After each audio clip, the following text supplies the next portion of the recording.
We're out here with our members at the Coles Distribution Centre at Redbank, where we've got at least 100 electricians out working out here, and probably 2/3 of them.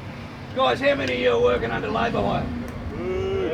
At least 2/3 of our members out here working for labour hire when they should be employed direct. This federal government or consecutive LNP governments have reduced the working conditions of Australian workers. Currently, under their legislation, you can be a casual employee for up to 12 months. It used to be 6 weeks under our awards. But from Howard to Abbott to now Morrison, they've reduced working conditions and enslaved workers into casualisation and labour hire. It's an absolute disgrace. This government does not care about workers. It cares about taking the taxes of workers and keeping them almost into slavery. A compliant workforce.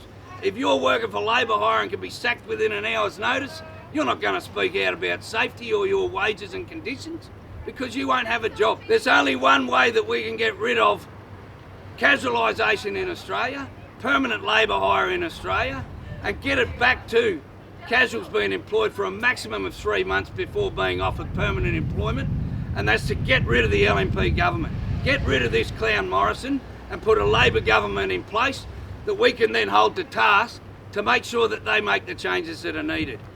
We will call upon Albanese to make it legislation that casuals can only be employed for up to 3 months before making permanent, and that the clauses go back into our agreements and awards that say same wages for the same job. If you're a casual employee, if you're working for labour hire, you get paid exactly the same wages and conditions as the permanent employee alongside of you. Let's set fire to labour hire. Same job, same pay.